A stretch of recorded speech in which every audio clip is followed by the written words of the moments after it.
The evening air in the city was thick with exhaustion. Streetlights flickered, shop signs dimmed, and the last wave of tired workers shuffled home. In the quieter corner of a rough neighborhood, a tiny grocery store stood stubbornly open past. Dark, the neon open sign buzzing as if struggling to hold on. Inside, Mr. Lee, the tired store owner, rearranged loaves of bread for the third time. It had been a slow day. He was about to close when the bell above the door jingled softly. In stepped a little girl, around 7 years old. Her hair was tied up in frizzy puffs. Her oversized shoes made little scuffs on the tile. She held the hand of a toddler boy who clung to her side, sniffling softly with tears drying on his cheeks. The girl walked up to the counter with quiet determination. Her name was Ava. She didn't look afraid, just tired. She pointed to the back fridge where small cartons of milk sat in rows. Her voice was soft but steady. "Can I please have some milk? My brother's hungry. He won't stop crying." Mr. Lee looked at her, puzzled. "Do you have money, sweetheart?" Ava took a deep breath. "I don't, but I promise. When he grows up, he'll pay you back. He'll be smart. He'll be a good man. I promise." The store fell into silence. Mr. Lee blinked. The old man had seen a lot in his life: theft, begging, lying. But something about Ava, the steadiness in her voice, the protective way she held her brother, the hope in her promise, made him freeze. Before he could answer, the door opened again. A sharply dressed man in his 50s walked in, flanked by 2 assistants. His coat was tailored, his shoes spotless despite the muddy streets. This was Charles Wynn, a real estate tycoon, known citywide for building towers and buying entire blocks at once. He had stopped by on impulse, needing a drink while waiting for his driver. But the moment he stepped inside, he noticed the children at the counter. The little boy was now seated on the floor, rubbing his eyes, while Ava stood tall, waiting for a yes or a no. "Everything okay?" Charles asked casually, looking from the old man to the girl. "She wants milk," Mr. Lee murmured. "No money. Said her brother will pay back when he grows up." Charles raised an eyebrow. He looked at Ava closely. Her clothes were worn, her socks mismatched, but her eyes were clear, full of fire. That kind of dignity didn't come from privilege. It came from pain and love. He stepped forward. "What's your name?" he asked gently. "Ava," she replied. "This is my brother Malik. We walked a long time. My mom. She's not well today. There's no food left." Charles glanced down at the toddler.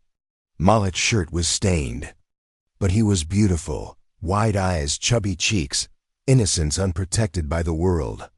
Something shifted in Charles. For a moment, he remembered being a boy himself, scared, hungry, in a small Louisiana town. His mother had once begged for help just like this, and no one listened. He turned to the cashier. "Pack 3 cartons of milk, bread, peanut butter, bananas, and anything else these 2 might need for the night." Mr. Lee hesitated.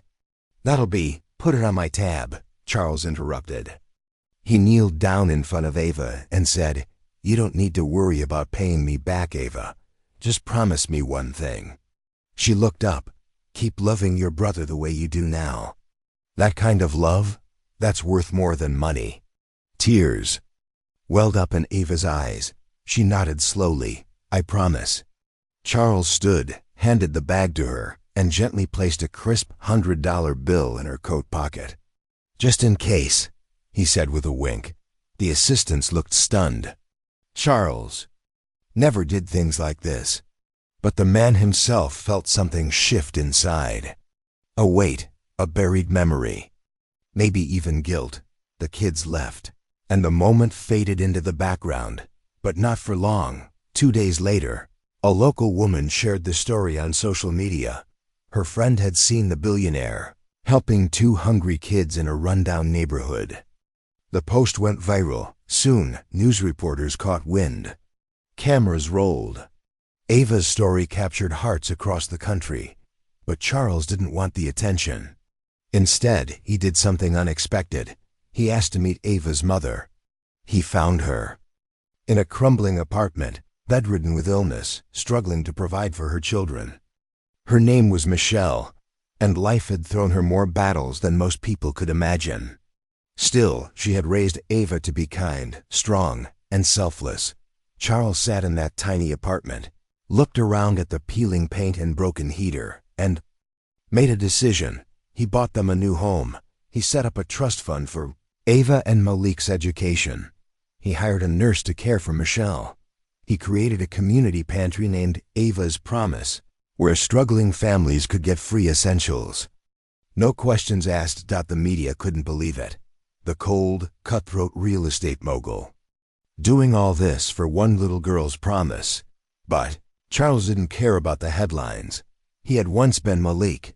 He had once needed an Ava, and no one had come. Now, he could be the one who did. Years passed. Ava excelled in school. Malik grew up strong and kind.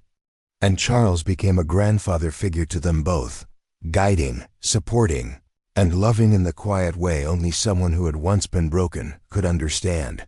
And every time someone asked Ava how everything had changed, she'd say simply, "I just asked for milk."